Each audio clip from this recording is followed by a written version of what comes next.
everyone, and thank you all for joining me. I'm here on behalf of the IB, and it's a pleasure to be here to talk a little bit about an IB education. The purpose of this session is really to help you understand what the IB is. So you may have heard about the IB, or you may have some interest in the IB. It's one of the options of the schools that are in the UAE. But so the purpose of this, we'll have a few like a short half hour to talk about, present on what is an IB education. So my presentation will be divided into different parts. I'm going to talk a little bit about what is 21st century learning. What are we aiming to prepare our students for? And then I'm going to talk a little bit about how an IB education can prepare students for this 21st century learning. I'll give you an introduction to the 4 programs that we offer for students aged 3 through 19.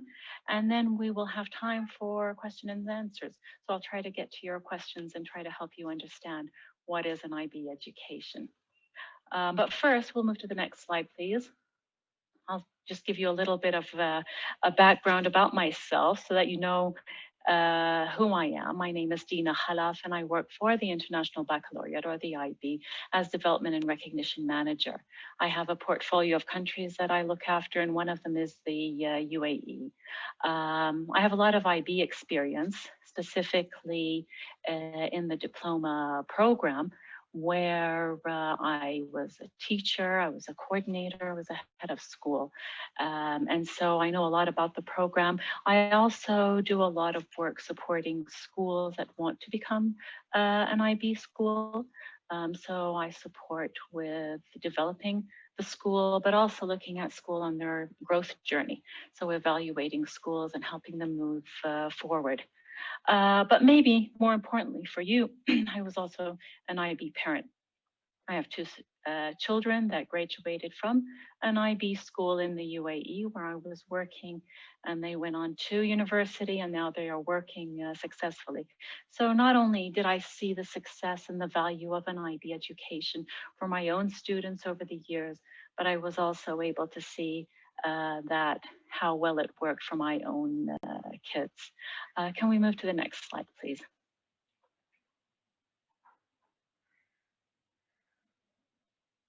So I want to paint a picture for you. This, if you see, is what looks like a very, very traditional classroom.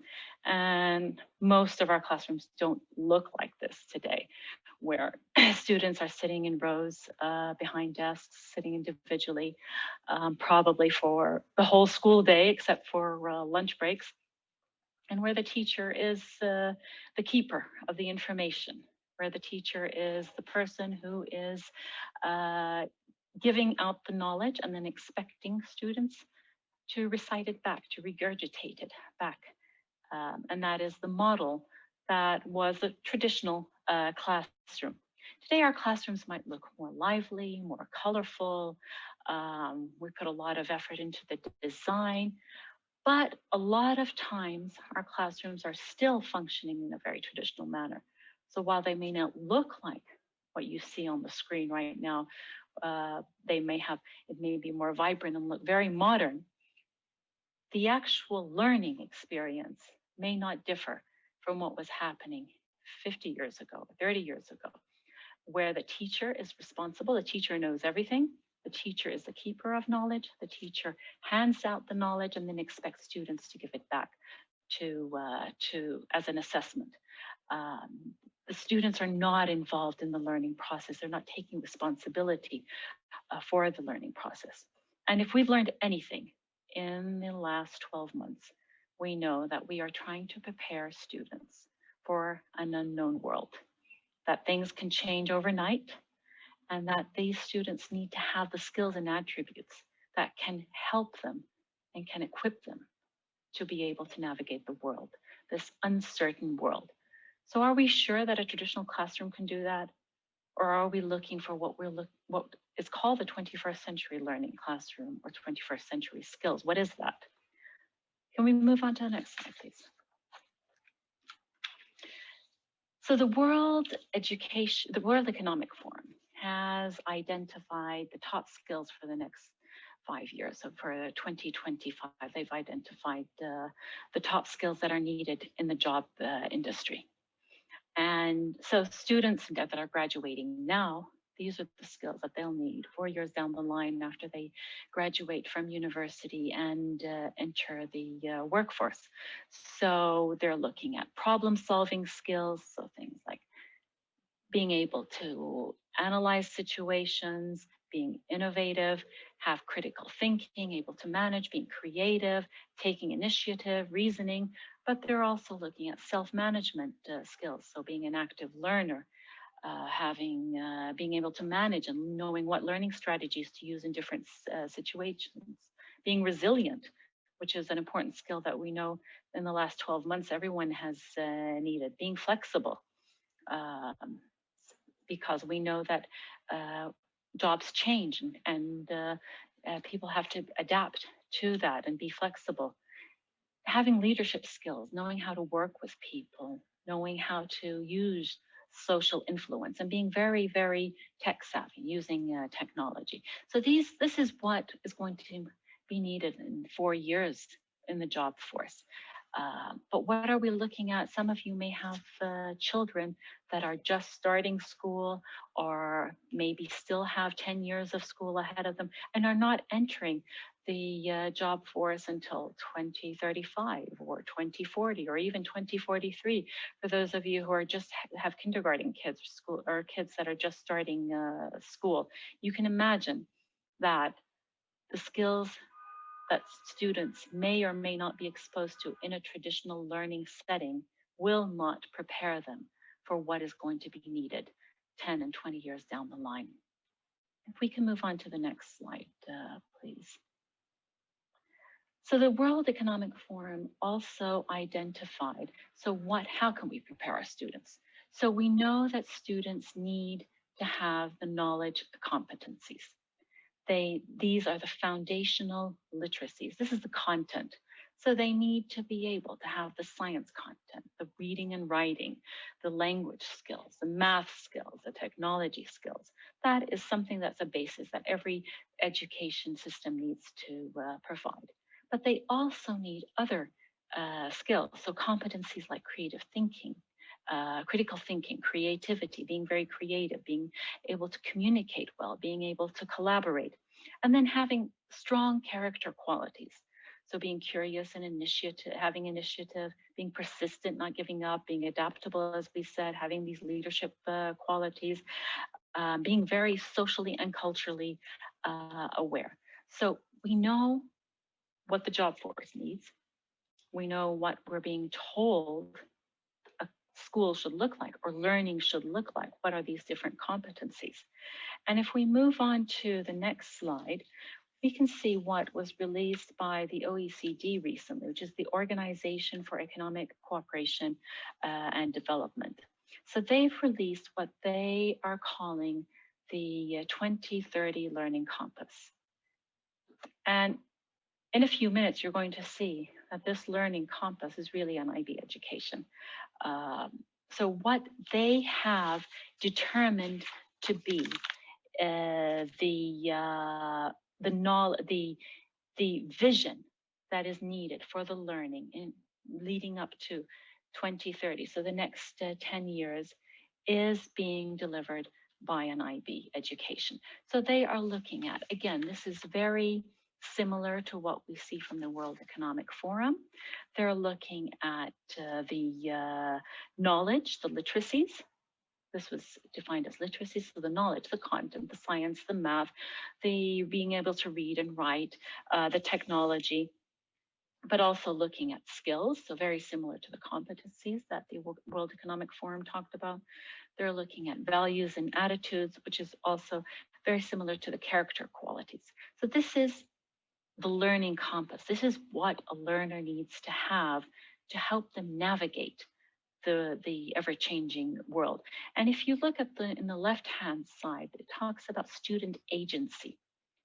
Student agency is very important, and I'm going to talk about that a little bit later because student agency is very important in the IB. And this is where the student, the learner is doing and it's not being done to the student. So the learner is taking control of their own learning. They are responsible for their learning and they're actively learning.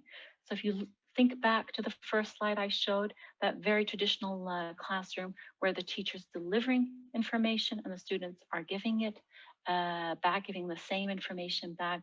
This is not what 21st century learning is all about. Right now, we need to equip students to be able to take responsibility for their own learning.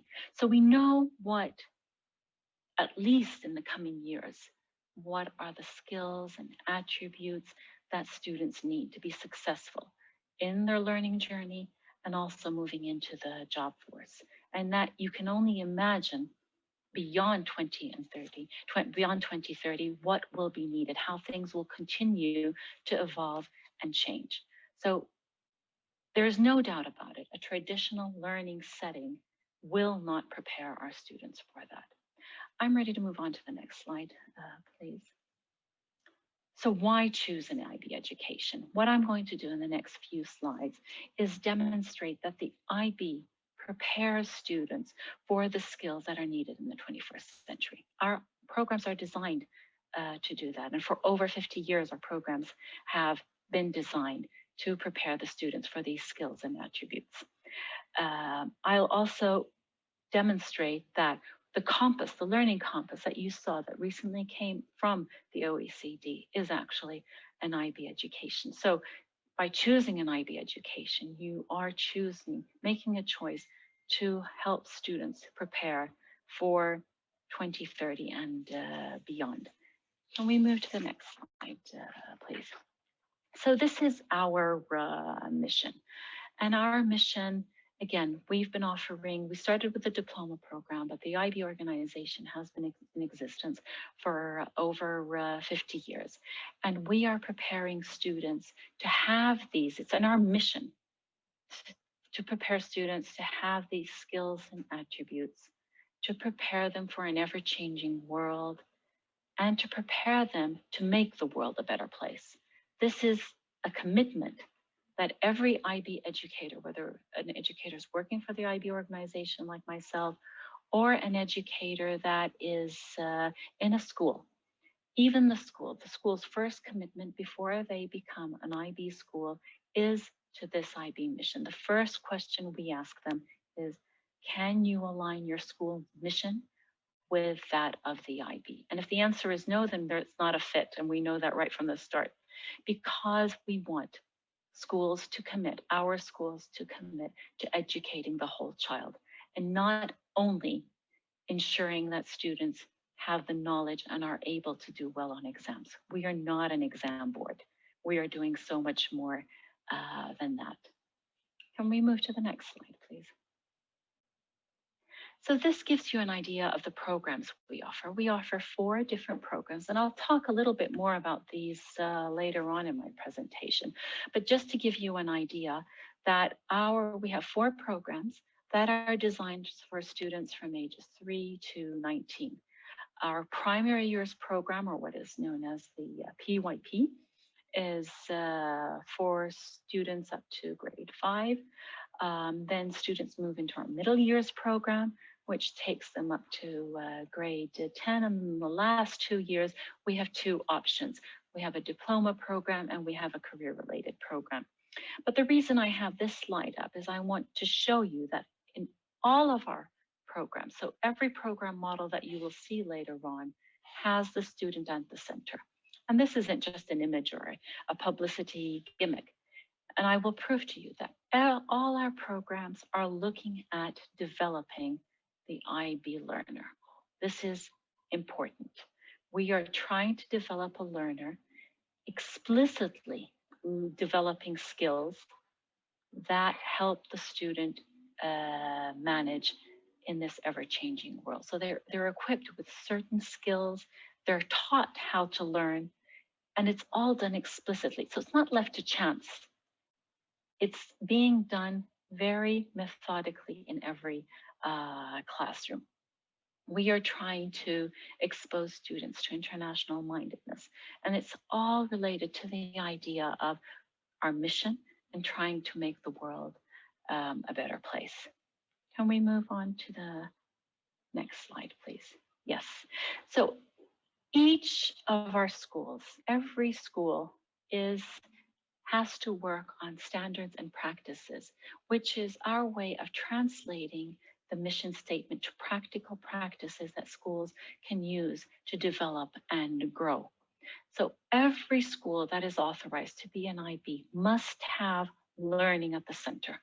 And everything in the school revolves around the learning of the students, or revolves around the student. And it's all embedded within the IB philosophy. Of course, it can change by school context. Not every IB school is identical to the next one. It changes depending on the situation, the country, the context. However, there are some core fundamentals that every school must have, and that is number one, the learning is at the center of everything. Every school must identify their purpose, their mission, and align it with that of the IB. Every school must also build the environment and build the culture that supports the learning. So we're talking about very detailed things like developing, we support schools with developing their policies that are IB friendly policies. So things like admissions policy and assessment policy and academic honesty policy. And the environment, we're talking about human resources. So the teachers, developing teachers is a very, very important aspect of being an IB school, but also the physical resources. So the labs, the IT that supports the school, the learning in the school, and it all is connected to the learning of the student. Can we move on to the next slide, please? Agency is very important. Remember, I asked you to look at that in the OECD slide, where they have identified student agency as being an important aspect. And student agency has always been an important aspect of an IB education. So the student is responsible for their own learning. That's why we develop programs that are inquiry-based programs. And the student is responsible. The student has a voice in what they're learning. They have a choice and they have ownership. They take ownership. So it becomes more active. It's more engaging. It's not something that's being done to them that they have to fight and push back and argue against. It is something that they're involved in. They are being asked to contribute to the process. It gives them power over their learning. And it's important because we don't want to develop students that can just do well on exams. Although our kids do phenomenally well. And anyone who knows an IB graduate knows that those students are getting into the best universities all around the world. But it's more than that. We're not just developing students that are able to communicate their knowledge, to give back what they have learned, but they are, and it's not just about skills, but it's also developing the student that has all that it has the knowledge, has the skills, and has the power to take responsibility for their own learning. Because we don't believe that learning ends when a student graduates from school or from university. We believe that students were developing humans that are lifelong learners, and that is a contributing factor to being a successful human in whatever stage of their lives or wherever they go into the job force. I'm ready to move on to the next slide, please.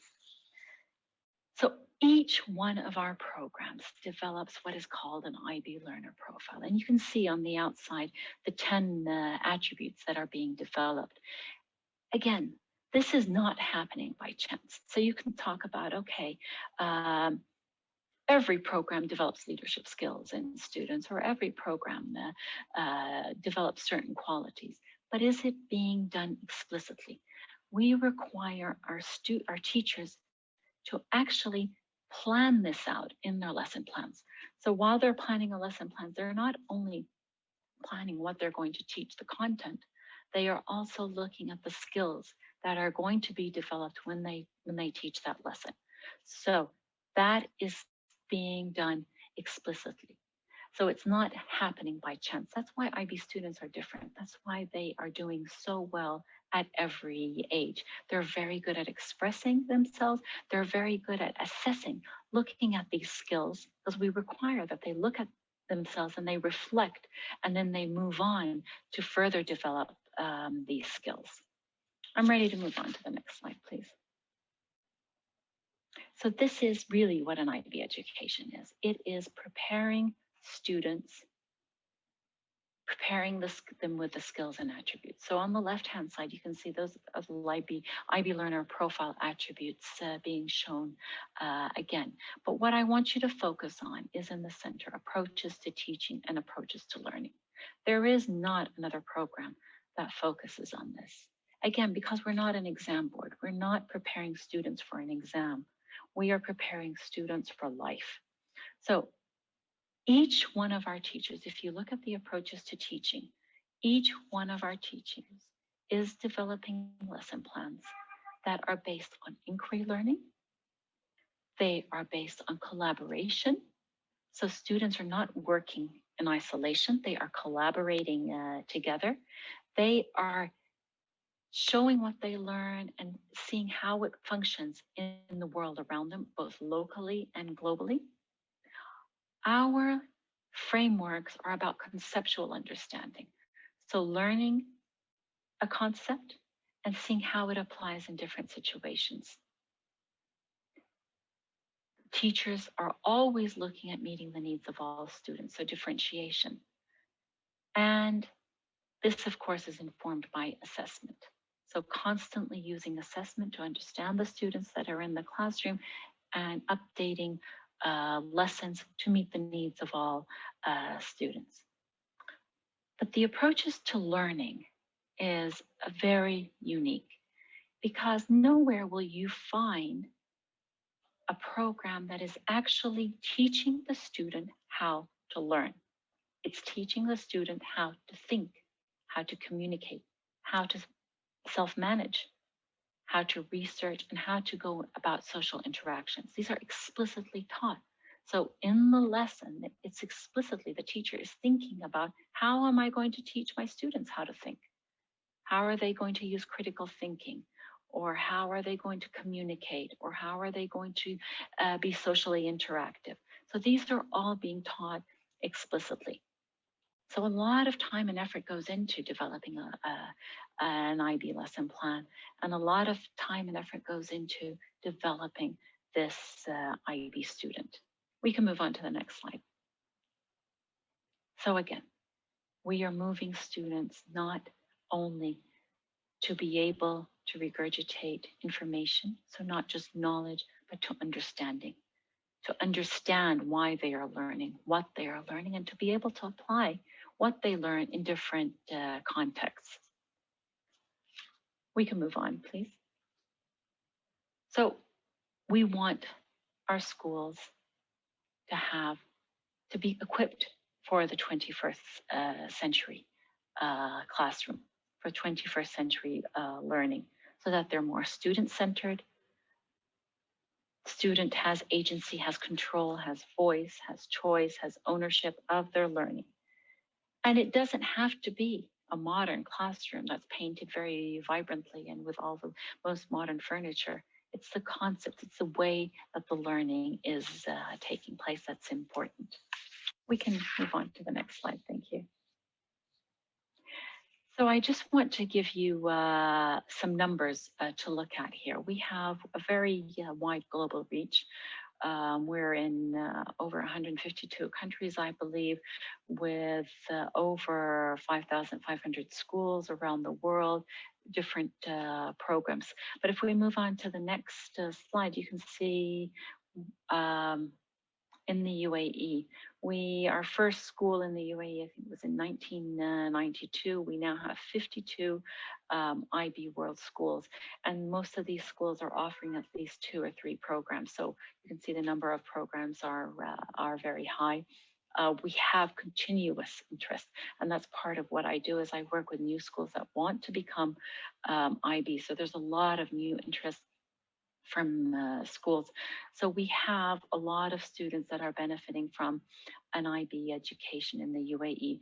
And it's very easy for you to find out where are IB schools. You just go to our public website, which is ibo.org, and you can click on the Find a School tool, and you can search by country. And it will list all the IB schools in the UAE, and will show you what the programs are, and even a link to contact the school. And it is a myth that IB schools have to be expensive. We are now seeing, I know that schools in the UAE are expensive. However, we are seeing a wide range of fees being offered at different IB schools. So we have the very, very expensive IB schools, but we have more mid-range and even lower fees in some of the newer schools. So I would invite you to look at the list and see if there's any schools that may be near you or you might be interested in exploring. The next slide, although this information it's related to P's and Tim's, but I thought it would be important to show. It's a bit old, so it's almost 10 years old, but I don't have anything updated from KHDA on this. But continuously, whenever the PISA and TIMS results do come out, it is very clear that our students, so this is elementary students and middle year students, are doing extremely well.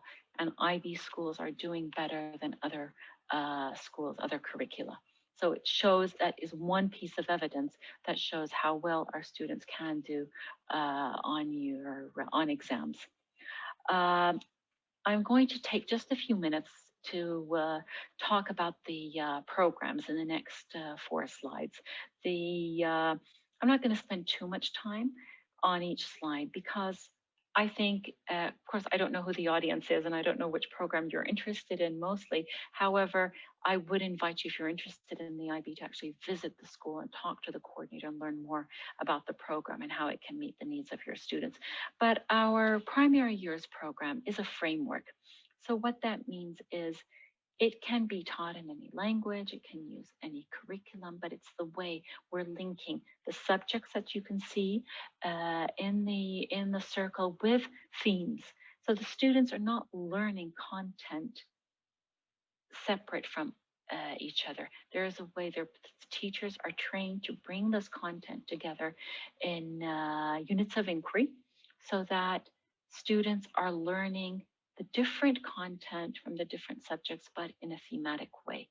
This helps them conceptualize this information, it helps them understand it, it helps them apply it to real world situations. So this is for students up to grade 5.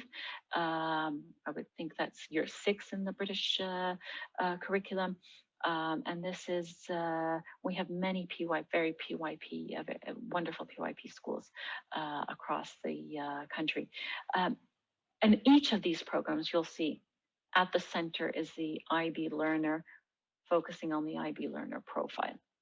In each of the programs, you will see the focus on the approaches to teaching and learning. But I'll just give you an idea of what that program looks like. We can move to the middle years program, which is also a framework.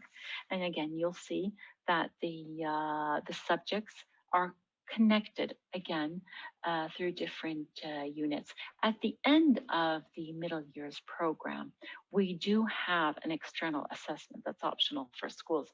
So we have a lot of schools that do have their students sit. This is an on-screen award-winning assessment that no other program has something similar, but it can be compared in terms of recognition to IGCSEs and GCSEs. So it's given at the same grade level, to the same age group, and it is recognized similarly to IGCSEs and GCSEs. So while the students are developing these skills, and through this concept learning, linking the subjects together, they are still being prepared for an external assessment. So there is rigor.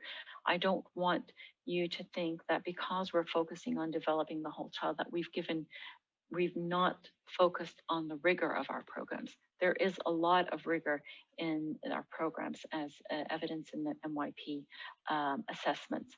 The next slide shows our diploma program.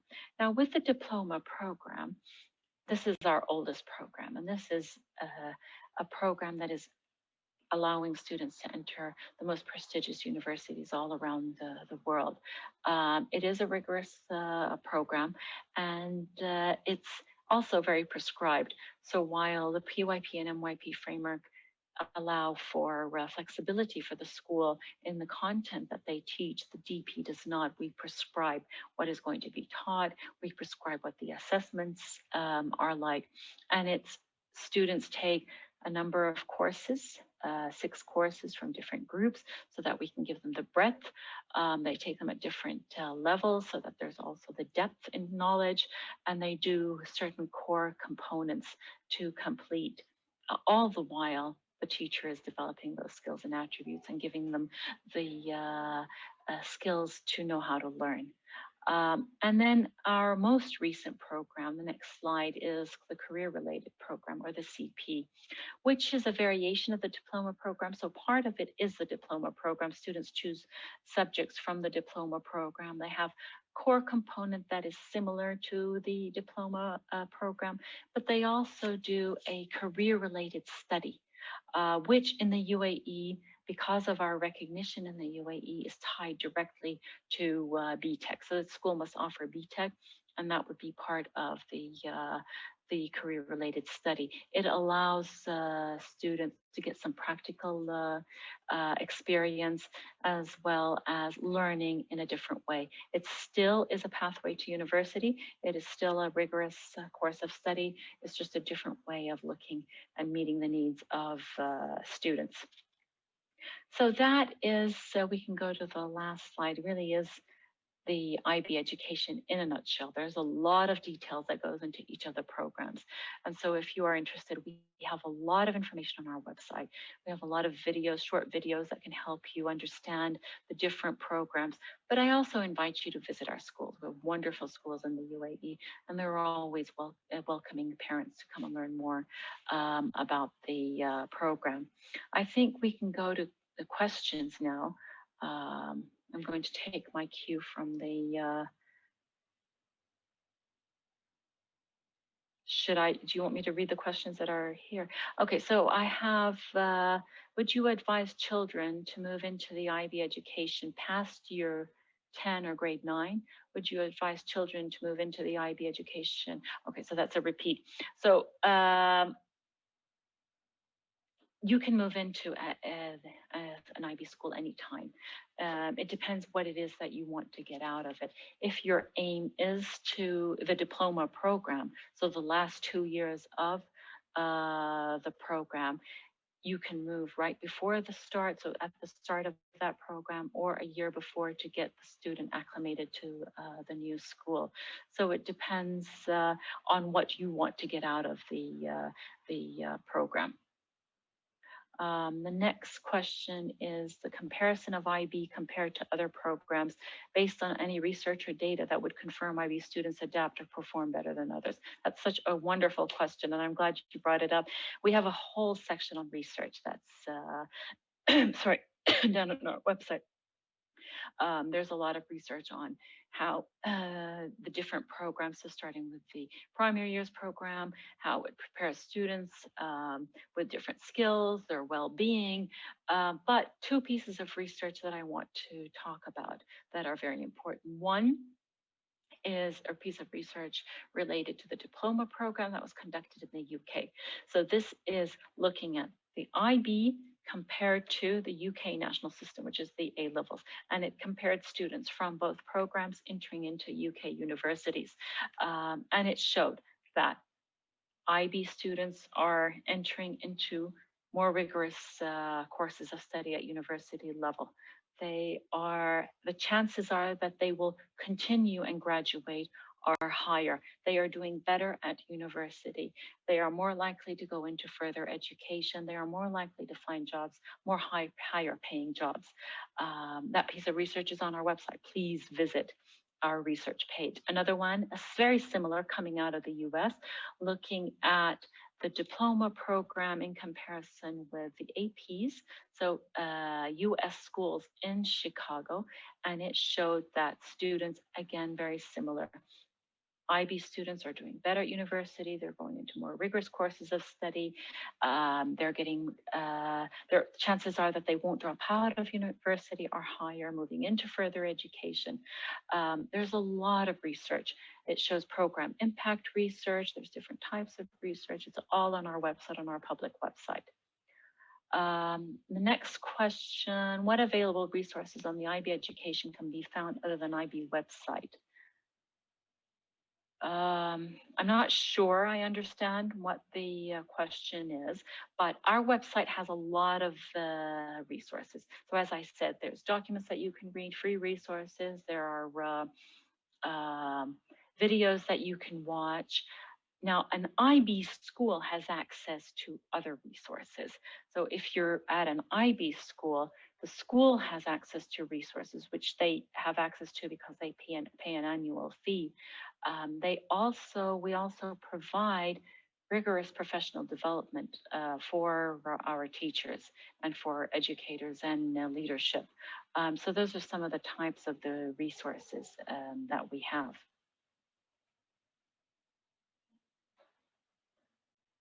I don't see any other questions coming in.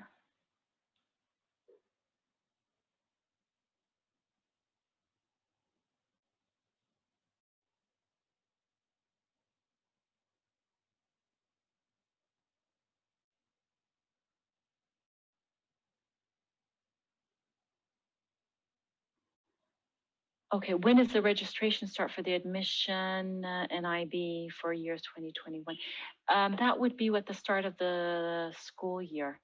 So you'd need to contact the individual school. I'm sure that schools are taking applications now, and you could probably even contact them for if you wanted to have a physical tour or a virtual tour to learn more about the schools. And depending on the vacancies that schools have, you can register for admissions.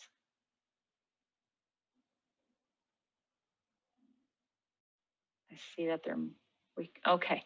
So I'm getting the cue that we can wrap up. So I want to say thank you very much for joining me, and thank you for posting questions and engaging in the process.